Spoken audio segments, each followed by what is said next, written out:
Selamat datang di channel saya. Selamat datang kembali. Terima kasih sudah mampir. Terima kasih juga udah subscribe, udah like, udah komen, dan udah share. Bagi yang baru mampir, seperti biasa, jangan lupa untuk subscribe channel ini dan klik tanda lonceng untuk menyaksikan video-video menarik lainnya di channel ini. Sekali lagi terima kasih, selamat menikmati dan semoga terhibur.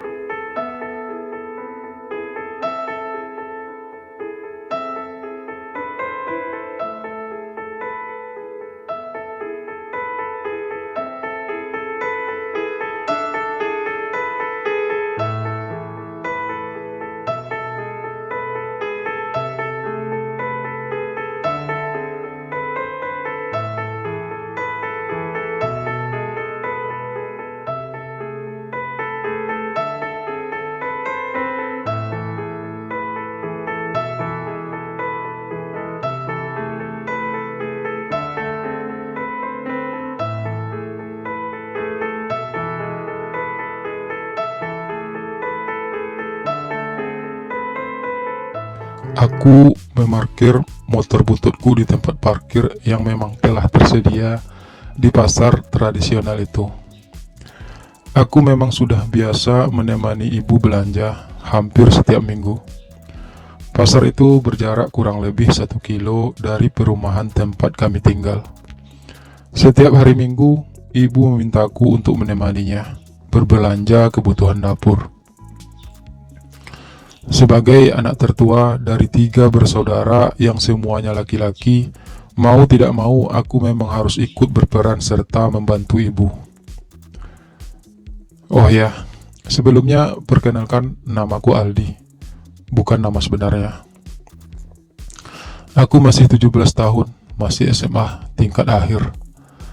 Adikku yang nomor 2 masih SMP, sedangkan adik bungsuku masih di sekolah dasar. Ayahku seorang buruh bangunan, sedang ibu hanya seorang ibu rumah tangga biasa. Kehidupan kami cukup pas-pasan, bahkan terkesan selalu kekurangan. Kami masih tinggal di rumah kontrakan. Aku bahkan satu kamar dengan kedua adikku. Meski menemani ibu belanja, aku tidak pernah benar-benar ikut dengan ibu mengelilingi pasar untuk mencari barang belanjaannya. Aku punya kesibukan sendiri sambil menunggu ibu selesai belanja. Biasanya aku ikut nongkrong dengan para buruh angkut yang berada di sekitaran tempat parkir.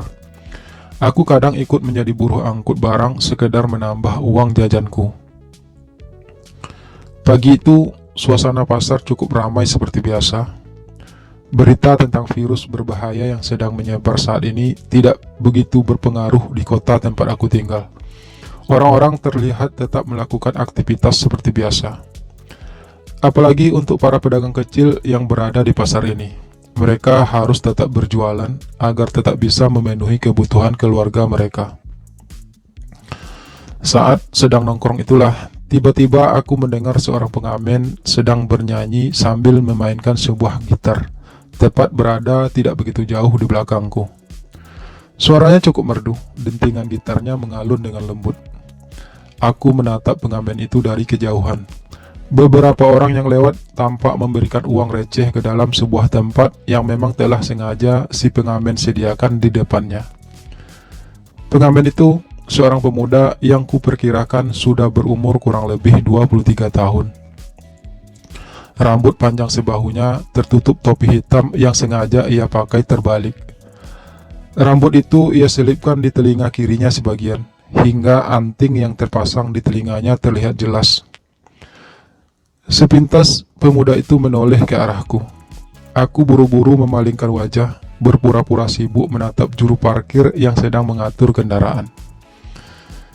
Aku belum pernah melihat pemuda tersebut. Setidaknya setelah hampir 3 tahun ini aku menemani ibu belanja, meski aku berada di sana hanya setiap hari Minggu. Hei, sebuah suara mengagetkanku beberapa saat kemudian. Lagi nunggu seseorang, Tanya suara itu melanjutkan. Aku spontan melirik ke arah asal suara itu. Ternyata pemuda pengamen tadi sudah berdiri tepat di sisi kananku. Refleks aku tersenyum. Pemuda itu pun balas tersenyum. Iya, aku lagi nunggu ibu belanja. Jawabku terdengar polos. Pemuda pengamen itu tanpa sungkan duduk di sampingku. Di tempat parkiran itu memang tersedia sebuah bangku tempat biasa orang-orang beristirahat. Numpang duduk ya, ucap pemuda itu kemudian sambil ia membuka topinya. Aku hanya mengangguk ringan, karena sebenarnya ia nggak perlu harus minta izin padaku untuk duduk di situ. Bangku itu jelas tersedia untuk umum, tapi aku tahu ia hanya berbasa-basi. Mas baru ya di sini, belum pernah lihat, ucapku memberanikan diri. Iya, baru seminggu di sini, balas pemuda itu terlihat santai. Emangnya Mas dari mana? Tanyaku lagi. Pemuda tersebut menyebutkan tempat asalnya. Ia sedikit bercerita, kalau di kota tempat asalnya, karena virus yang sedang merajalela sekarang, jadi tidak seramai dulu. Karena itu ia hijrah ke kota kami. Oh ya, namaku Taslim, ucap pemuda itu di tengah-tengah ceritanya. Aku menerima uluran tangannya. Aldi, ucapku singkat. Mas Taslim memiliki kulit yang sedikit gelap, namun tubuhnya terlihat kekar dan berotot. Matanya jernih, tatapannya tajam. Wajahnya terlihat teduh dengan hidung yang sedikit mancung. Ada cekungan tipis di kedua pipinya yang membuat ia terlihat manis saat tersenyum. Kebetulan aku memang punya paman di kota ini, dan aku sekarang tinggal bersama beliau. Mas Taslim berucap lagi. Beliau juga kebetulan berjualan di pasar ini, lanjutnya. Mas Taslim cukup ramah, ia juga terlihat sangat supel. Siapapun yang ngobrol dengannya akan merasa nyaman dan terasa lebih cepat akrab. Kamu masih sekolah? Tanyanya kemudian. Aku hanya mengangguk. Sejak tadi memang Mas Taslim yang selalu bercerita. Aku memang seorang yang sangat pendiam dan cukup pemalu. Aku tidak mudah akrab dengan siapapun. Namun ngobrol dengan Mas Taslim, aku merasa seakan sudah mengenalnya cukup lama. Oke, aku lanjut kerja lagi ya. Mas Taslim berujar lagi, sambil ia bangkit dan segera berjalan kembali menerobos keramaian pasar itu. Aku masih menatapinya dari kejauhan. Ada kesan yang mendalam yang aku rasakan saat mengobrol dengannya, mendengar cerita-ceritanya. Hatiku merasa berbunga-bunga tiba-tiba. Aku mulai menyukai sosok Mas Taslim yang terlihat energik. Aku jadi pengen ngobrol lagi sama dia, tapi aku tidak yakin apa aku masih bisa bertemu dia lagi. Beberapa saat kemudian ibuku pun datang. Ia terlihat membawa banyak barang belanjaannya. Dan kami pun kembali ke rumah dengan perasaanku yang masih terus membayangkan senyum manis dari bibir tipis sang pengamen tersebut. Entah mengapa senyum itu seakan membekas di benakku. Kamu kenapa senyum-senyum sendiri? Tanya ibu saat aku mencoba membantunya membawa belanjaan ke dalam rumah. Aku tidak menjawab keheranan ibuku. Aku terus saja melangkah masuk rumah dan meletakkan belanjaan tersebut di dapur.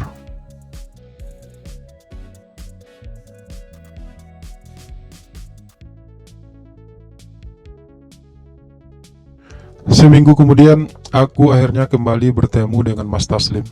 Seperti biasa, aku mengantar ibu belanja dan duduk-duduk di tempat parkir. Mas Taslim yang menghampiriku lagi. Seminggu ini, bayangan wajah teduh milik Mas Taslim selalu menghiasi dunia khayalku. Aku belum pernah merasakan hal ini sebelumnya. Aku belum pernah memikirkan seseorang selama ini sampai sebegitu dalamnya. Perasaan itu justru membuatku kian grogi saat bertemu Mas Taslim kembali. Jadi Aldi rencananya kuliah di mana? Tanya Mas Taslim setelah pertanyaan basa-basinya di awal. Belum tahu Mas, mungkin juga nggak kuliah, apalagi kondisi saat ini. Ayah sekarang jadi jarang dapat pekerjaan. Balasku terdengar lemah. Sayang ya, ucap Mas Taslim lebih terdengar seperti sebuah desahan. Aku menatap wajah teduh itu. Ada kesan murung terlihat dari matanya tiba-tiba. Aku tidak berani bertanya, tapi dari kemurungannya itu aku bisa menebak ada beban yang begitu berat yang Mas Taslim pikul di balik tingkah cerianya. Jadi apa rencana kamu ke depannya? Tanya Mas Taslim akhirnya setelah ia terlihat menarik napas dalam. Nggak tahu mas, mungkin ikut ayah kerja jadi kuli bangunan. Jawabku masih dengan nada lemah. Ya, beginilah hidup Al. Untuk orang-orang seperti kita, tidak banyak pilihan dalam hidup ini. Mas Taslim berujar sambil menatapku dengan senyum tipis. Aku yakin Mas Taslim sudah punya banyak pengalaman dalam menjalani kehidupan ini. Ia terlihat tegar dan dewasa. Aku semakin mengagumi sosok itu. Aku bahkan mungkin telah jatuh cinta padanya. Cinta pertamaku. Perasaan indah telah bersarang di hatiku, meski kami baru saja saling kenal. Namun pesona Mas Taslim begitu kuat. Aku tak mampu mencegah tumbuhnya rasa kagum itu. Apalagi minggu-minggu berikutnya kami jadi semakin sering bertemu. Kami jadi semakin akrab. Aku merasa sangat bahagia dengan semua itu. Mas Taslim benar-benar mampu membuat aku bahagia. Rasanya dunia begitu indah. 1 minggu jadi terasa sangat lama bagiku. Namun sekarang aku tidak harus menunggu seminggu untuk bisa bertemu dengan Mas Taslim.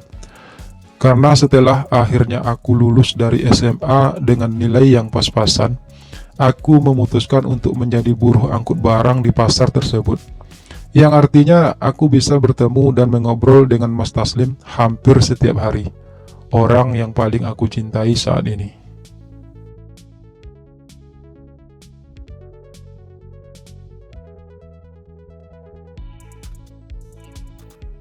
Hari-hari terus berlalu dengan perasaanku yang kian berkembang kepada Mas Taslim. Namun selama ini aku selalu berusaha untuk menutupi perasaanku. Aku berusaha bersikap wajar di hadapan Mas Taslim, meski jika malam hari aku selalu berkhayal tentangnya.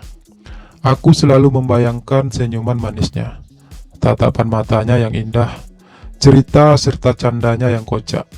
Dan aku sering membayangkan aku bisa berada dalam dekapan hangat tubuh kekarnya. Aku benar-benar telah tergila-gila padanya. Seluruh hatiku hanya tertuju padanya. Aku ingin menghabiskan setiap detik waktuku hanya untuk bersamanya. Meski hubungan kami yang bahkan sudah lebih dari setahun itu hanya sebatas hubungan persahabatan. Namun tetap saja aku merasa sangat bahagia bisa melewati hari-hari bersama orang yang aku cintai.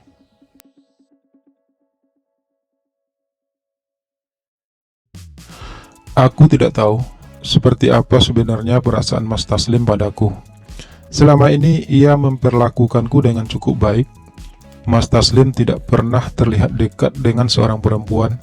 Ia bahkan tidak pernah bercerita tentang perempuan padaku. Meski sudah sangat akrab, aku tidak berani bertanya tentang hal yang sedikit pribadi pada Mas Taslim. Aku hanya suka mendengarkan ia bernyanyi, bercerita, dan bercanda. Hingga suatu hari, aku tak sengaja memergoki Mas Taslim sedang ngobrol berdua dengan seorang cewek cantik. Aku melihatnya dari kejauhan. Aku yang awalnya berniat untuk menghampiri Mas Taslim perlahan memutar tubuh sebelum Mas Taslim sempat melihatku. Entah mengapa ada rasa kecewa di hatiku melihat hal tersebut. Hatiku terasa begitu sakit. Padahal Mas Taslim bukan siapa-siapaku. Kami hanya sekadar bersahabat. Tapi melihatnya bersama seorang cewek, hatiku seperti terluka. Aku tak menyalahkan Mas Taslim. Ia berhak berhubungan dengan siapa saja. Aku hanya kecewa dengan diriku yang tidak bisa menerima kenyataan kalau Mas Taslim tak punya rasa padaku. Kamu kenapa akhir-akhir ini terlihat sering murung? Suara Mas Taslim yang duduk di sampingku saat kami makan siang di tempat parkir pasar beberapa hari kemudian. Aku hanya terdiam. Aku enggan menjelaskan apapun pada Mas Taslim saat ini. Aku juga tidak mungkin berbicara jujur padanya tentang kenapa aku jadi tiba-tiba murung.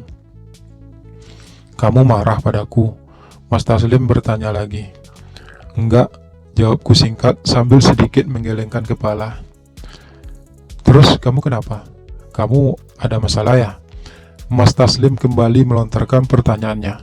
Sepertinya ia benar-benar ingin tahu. Aku terdiam sesaat, memikirkan jawaban apa yang akan aku berikan pada Mas Taslim saat itu. "Mas Taslim punya pacar?" tanyaku dengan sedikit bergetar, sekedar ingin memastikan. Mas Taslim menatapku cukup lama, dahinya berkerut. Ia mungkin tidak menyangka jika aku akan melontarkan pertanyaan tersebut. "Kenapa kamu tiba-tiba bertanya seperti itu?" Mas Taslim justru balik bertanya padaku yang membuatku jadi sedikit bimbang. "Pengen tahu aja," jawabku sekenanya. Mas Taslim terlihat tersenyum. Seperti biasa, senyum yang sangat manis. Senyum yang selalu membuat dadaku berdebar. Senyum itu terlalu indah. Senyum itu yang membuatku tergila-gila padanya. "Kalau aku punya pacar, emang kenapa?" tanya Mas Taslim seperti enggan menjawab pertanyaanku. "Enggak kenapa-kenapa, Mas. Hanya pengen tahu aja," balasku dengan nada lemah. "Kamu cemburu ya?" ucap Mas Taslim kemudian yang membuatku merasa terpojok. Aku yakin mukaku memerah saat itu. Aku memang terkadang tidak bisa menyembunyikan perasaanku pada Mas Taslim. "Ngapain aku cemburu?" Suaraku bergetar, menahan perasaanku sendiri. "Jadi kamu gak cemburu kalau aku punya pacar?" Mas Taslim seakan berusaha membuatku semakin grogi. Aku menundukkan kepala, berpura-pura sibuk membersihkan tanganku dari sisa makanan yang baru saja aku habiskan. Aku memang cemburu, tapi apa aku punya hak untuk itu? Apa aku boleh untuk cemburu? Tanyaku membatin. Tapi aku tetap terdiam. Aku tak berniat melanjutkan pembicaraan tersebut. Aku segera berdiri dan menuju tempat cuci tangan yang berada sedikit jauh dari sana. Mas Taslim terlihat menatapku dengan raut muka penuh tanya.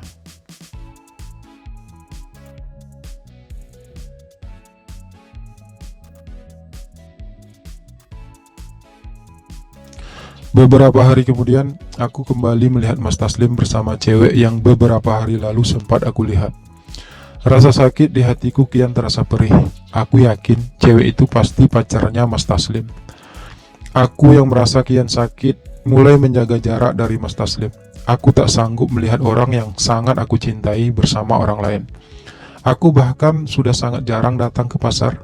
Aku lebih memilih ikut bersama ayahku menjadi kuli bangunan. Beberapa kali Mas Taslim coba menghubungiku, tapi aku selalu mengabaikannya. Hingga setelah hampir sebulan kami tak bertemu, Mas Taslim tiba-tiba muncul di depan rumahku. Saat itu malam minggu. "Kamu kenapa menghindar dariku si Al?" Mas Taslim bertanya pelan ketika kami akhirnya duduk berdua di sebuah taman. "Aku nggak menghindar, Mas. Aku sekarang kan ikut ayah kerja, jadi aku nggak bisa datang ke pasar lagi," jawabku sambil menahan napas. Setiap kali berada di dekat Mas Taslim, rasanya begitu indah. Aroma tubuh Mas Taslim seakan telah melekat di benakku. Aku selalu tak mampu menghindari pesonanya setiap kali melihat ia tersenyum. "Tapi kamu nggak pernah angkat telepon dari aku atau sekadar balas SMS," ucap Mas Taslim lagi. Suaranya terdengar sendu. Tiba-tiba aku merasa bersalah melihatnya seperti itu. Mungkin aku memang seharusnya tidak menjauh darinya. Meski ia tidak bisa aku miliki sebagai kekasih, setidaknya ia sudah menjadi sahabatku sejak lama. Dan itu seharusnya sudah cukup untuk membuatku tetap bahagia. "Aku minta maaf ya, Mas. Seharusnya aku tidak seperti ini," ucapku akhirnya setelah untuk beberapa saat kami terdiam. "Kamu gak harus minta maaf, Al. Aku hanya bingung melihat sikap kamu akhir-akhir ini. Jika kamu punya masalah, kamu bisa cerita sama aku, Al. Tapi kamu jangan menjauh dariku ya. Kalimat itu benar-benar membuatku terenyuh. Selama ini, Mas Taslim memang menjadikanku satu-satunya sahabat baginya. Aku selalu menjadi tempat curhat terbaik baginya. Aku yakin ia mungkin merasa kehilangan setelah aku tak lagi bersamanya akhir-akhir ini. Aku sangat membutuhkanmu, Al. Aku sayang sama kamu. Mas Taslim melanjutkan kalimatnya. Kali ini ia menatapku tajam dengan mata indahnya sambil menyentuh pundakku lembut. Aku terkesiap tiba-tiba mendengar kalimat Mas Taslim barusan. Aku tidak terlalu mengerti maksudnya, tapi aku juga takut salah paham. Aku juga sayang kamu, Mas, bisikku dalam hati.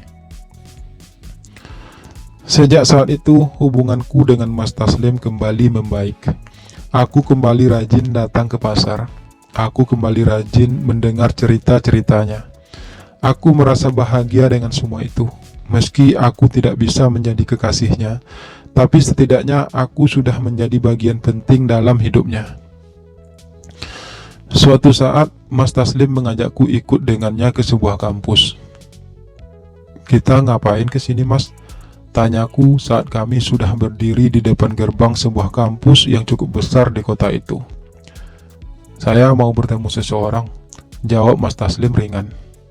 Aku yakin Mas Taslim pasti ingin bertemu dengan cewek yang sering aku pergoki ngobrol dengannya. Rasa cemburu kembali menghantui pikiranku. Aku tidak yakin aku akan sanggup melihat semua itu. Mas Taslim pasti ingin memperkenalkan aku dengan ceweknya itu. Hatiku tiba-tiba merasa pilu menyadari itu semua. Ada rasa penyesalan dalam diriku, kenapa aku harus mau diajak Mas Taslim ikut dengannya. Dalam kegamangan hatiku itu, tiba-tiba dari dalam kampus berjalan sesosok gadis manis yang terlihat tersenyum pada Mas Taslim. Senyum gadis itu hampir semanis senyum milik Mas Taslim. Gadis manis itu memang memakai hijab yang membuat keanggunannya kian terpancar indah. Sangat pantas rasanya Mas Taslim menyukai gadis imut itu. Mereka terlihat sangat cocok. Dan aku sakit karena harus mengakui hal itu. Hai Mas, apa kabar? Suara lembut gadis itu menyapa Mas Taslim ketika ia sudah berdiri di hadapan kami berdua. Gadis itu menatapku sejenak, kemudian tersenyum ramah. Mas Taslim menjawab pertanyaan basa-basi itu, lalu segera memperkenalkanku pada gadisnya itu. Dina, ucap gadis itu padaku saat kami saling berjabat tangan. Aldi, balasku singkat sambil melepaskan jabatan kami. Mas Taslim kemudian mengeluarkan sejumlah uang dari saku celananya, kemudian menyerahkan uang tersebut kepada Dina. Mudah-mudahan ini cukup ya, Din, buat bayar semester ini, ucap Mas Taslim terdengar sangat lembut. Dina terlihat tersenyum. Ia segera menyimpan uang tersebut ke dalam tas kecilnya. Cukup kok, Mas, makasih ya, ucap Dina membalas. Dina menjabat tangan Mas Taslim lalu menciuminya. Dina pamit dulu ya Mas, masih ada kelas, ucapnya melanjutkan. Terus terang aku merasa iri melihat Dina. Mas Taslim sepertinya sangat menyayanginya. Mas Taslim terlihat begitu peduli padanya, dan hatiku sakit melihatnya. Mas Taslim rela bekerja keras untuk membiayai kuliah gadis itu. Semoga saja Dina tidak hanya sekedar memanfaatkan Mas Taslim, batinku tiba-tiba. Kami pun segera berlalu dari kampus tersebut sambil menaiki sebuah angkot. Dina adikku satu-satunya, Al. Dia sudah menjadi tanggung jawabku sejak kedua orang tua kami meninggal 4 tahun lalu karena kecelakaan. Suara Mas Taslim parau. Namun kalimatnya itu mampu membuatku sedikit terperanjat. Ternyata Dina adalah adik kandung Mas Taslim. Selama ini aku telah salah sangka padanya. Maafkan aku Mas Taslim, batinku pilu. Sebenarnya salah satu alasanku pindah ke sini adalah karena Dina diterima di kampus itu. Aku tidak ingin ia sendirian di sini. Mas Taslim melanjutkan ceritanya. Dina kos tak jauh dari kampus. Karena jika harus tinggal bersamaku di rumah pamanku, selain karena jauh dari kampus, rumah itu juga sangat kecil. Mas Taslim menarik napas berat. Aku harus kerja keras, Al. Aku ingin Dina menyelesaikan kuliahnya dengan baik tanpa harus ia ikut memikirkan soal keuangan. Lanjutnya lagi. Aku merasa benar-benar terenyuh mengetahui semua itu. Mungkin itu salah satu alasan Mas Taslim terlihat murung saat mengetahui bahwa aku tidak bisa kuliah. Pengorbanan dan tanggung jawab Mas Taslim terhadap Dina, adiknya itu, membuatku semakin mengagumi sosoknya. Mas Taslim bukan saja menarik secara fisik, tapi ia juga punya hati yang sangat lembut. Kini aku tak perlu lagi mencemburuinya. Justru aku berniat untuk membantunya.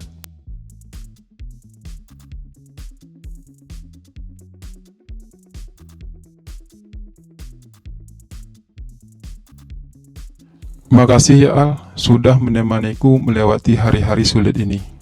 Ucap Mas Taslim satu hari saat kami bertemu kembali di pasar seperti biasa. Aku yang harusnya makasih Mas. Mas Taslim sudah sangat baik padaku selama ini.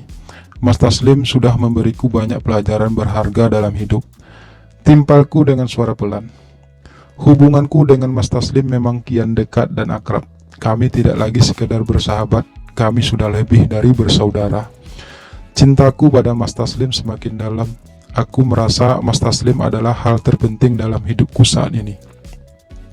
Aku sangat menyayanginya. Entah itu sebagai sahabat, sebagai saudara, atau bahkan aku menganggapnya lebih daripada itu. Cinta mungkin memang tidak harus memiliki, tapi lebih kepada bagaimana kita bisa melihat orang yang kita cintai hidup berbahagia. 2 tahun kami bersama. 2 tahun persahabatan kami berjalan dengan indah. Aku merasa sangat bahagia dengan semua itu. Namun, sebuah kebahagiaan tidaklah selalu final. Akan selalu ada batu sandungan yang membuat kebahagiaan itu menjadi tidak sempurna. Suatu saat, Mas Taslim mengalami sebuah kecelakaan parah. Meski ia akhirnya berhasil selamat, namun ia harus kehilangan sebelah kakinya. Kaki kirinya terpaksa harus diamputasi karena mengalami patah tulang yang tidak bisa diselamatkan. Beruntunglah orang yang menabraknya cukup bertanggung jawab, sehingga segala biaya rumah sakit dan kebutuhan Mas Taslim selama ia sakit sudah ditanggung orang tersebut. Mas Taslim harus dirawat selama beberapa bulan hingga keadaannya pulih kembali. Aku merasa kasihan melihat Mas Taslim. Ia jadi terlihat murung sekarang. Ia seperti kehilangan pegangan. Ia harus berjalan dengan menggunakan satu tongkat. Tapi ia harus tetap bekerja demi kebutuhan hidupnya, demi biaya kuliah Dina adiknya. Dina sempat ingin berhenti kuliah melihat kondisi kakaknya. Tapi Mas Taslim dengan tegas meyakinkan Dina bahwa ia masih mampu mencari uang untuk biaya kuliah Dina. Mas Taslim masih terus mengamen di pasar meski dengan satu kakinya yang telah hilang. Sebagai orang yang sangat mencintai Mas Taslim, aku selalu memberikan dukungan penuh padanya. Aku tetap mencintainya, tak peduli apapun yang terjadi padanya, tak peduli seperti apapun kondisinya saat ini. Makasih ya Al, kamu sudah terlalu baik padaku. Suara Mas Taslim terdengar parau.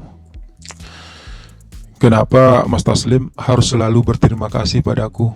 Bukankah sudah seharusnya sebagai seorang sahabat kita untuk saling membantu dan saling mendukung satu sama lain? Jawabku lembut. Tapi kamu selalu ada Al, kamu selalu ada untukku, ucap Mas Taslim lagi. Itu karena aku sangat menyayangi Mas Taslim lebih dari apapun. Suaraku bergetar mengucapkan kalimat yang selama ini hanya aku pendam sendiri. Di luar dugaan, Mas Taslim tidak terlihat kaget mendengar kalimatku barusan. Ia menatapku tajam, lalu berucap pelan. Apa kamu mencintaiku? Pertanyaan itu benar-benar membuatku serba salah. Aku ingin jujur, tapi aku takut Mas Taslim justru akan menjauhiku. Jawab aku, Al. Aku hanya butuh kepastian. Lanjut Mas Taslim lagi melihat aku yang terdiam. Kenapa? Tanyaku memancing. Karena aku telah jatuh cinta sama kamu, Al. Bahkan sudah sejak lama. Jawab Mas Taslim terdengar tegas. Aku tidak ingin memendam semua ini lagi, Al. Aku harus jujur sama kamu. Lanjutnya yang membuatku semakin kaget. Aku benar-benar tak menyangka kalau Mas Taslim juga mencintaiku. Selama ini aku berusaha ingin mengungkapkan semua ini, Al. Tapi aku selalu merasa takut. Aku takut kamu akan menjauh dariku. Tapi sekarang aku tak peduli lagi. Yang penting kamu sudah mengetahui perasaanku padamu. Mas Taslim kembali melanjutkan kalimatnya. Aku dengan cukup nekat meraih tangan Mas Taslim. Apalagi suasana saat itu cukup gelap karena kami duduk di sebuah bangku taman yang mulai sunyi karena malam yang semakin larut. Aku juga mencintai kamu, Mas Taslim, ucapku akhirnya dengan suara pelan. Meskipun aku cacat sekarang, suara itu terdengar parau yang membuatku terenyuh. Mas Taslim telah kehilangan sebagian dari rasa percaya dirinya. Aku dapat merasakan hal itu. Aku menggenggam erat tangan kekar itu. Apapun yang terjadi, Mas, seperti apapun keadaan Mas Taslim, aku akan selalu mencintaimu, Mas. Ucapku tegas, berusaha mengungkapkan perasaanku yang sesungguhnya. Atau sebenarnya kamu hanya kasihan melihatku, Al? Mas Taslim berucap sambil ia menarik tangannya cukup kasar. Kenapa Mas Taslim berpikir seperti itu? Tanyaku cukup kaget. Aku mencintai Mas Taslim dari dulu, sekarang, dan selama-lamanya. Aku mencintai Mas apa adanya. Aku mencintai Mas bukan karena fisik, tapi karena aku tahu Mas memiliki hati yang sangat lembut. Aku melanjutkan lagi. Tapi aku laki-laki cacat, Al. Suara itu semakin parau. Apa bedanya, Mas? Bagiku, Mas adalah yang terbaik. Suaraku tegas. Aku hanya akan menjadi beban buat kamu, Al. Suara itu semakin parau. Jika dengan menjadi beban buat Mas bisa membuktikan besarnya cintaku pada Mas, aku rela menjadi beban bagi Mas sepanjang hidupku. Tapi jika Mas juga mencintaiku, seharusnya Mas tidak punya pikiran seperti itu. Aku berucap kembali sambil dengan pelan meraih kembali tangan Mas Taslim. Aku yang sudah bertahun-tahun memendam rasa pada Mas Taslim tidak ingin menyia-nyiakan kesempatan ini. Apalagi sekarang aku sudah tahu bagaimana perasaan Mas Taslim padaku.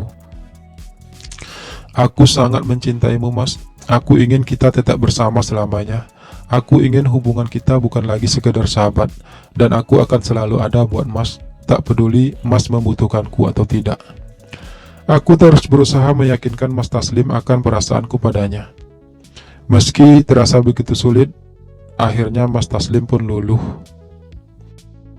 Aku takut kehilanganmu, Al.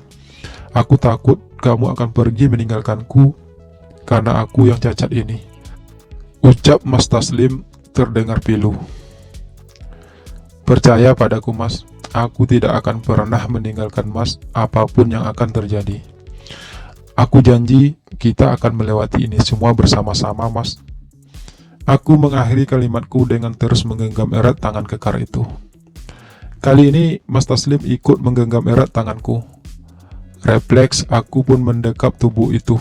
Tubuh yang terasa begitu hangat bagiku. Tak kusangka kalau aku akan bisa merasakan semua itu.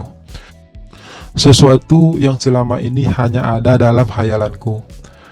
Mas Taslim mengecup lembut keningku. Hal yang sudah sangat lama aku inginkan. I love you, bisik suara itu lembut. Aku tersenyum dalam gelap.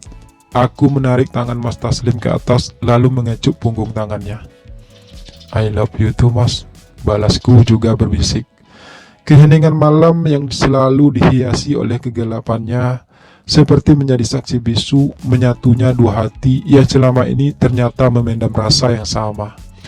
Tak terukir bahagiaku malam itu. Tak ada yang mampu menggantikan semua keindahan itu. Mas Taslim adalah cinta pertamaku dan juga pacar pertamaku. Aku berharap ia adalah pelabuhan terakhirku. Semoga.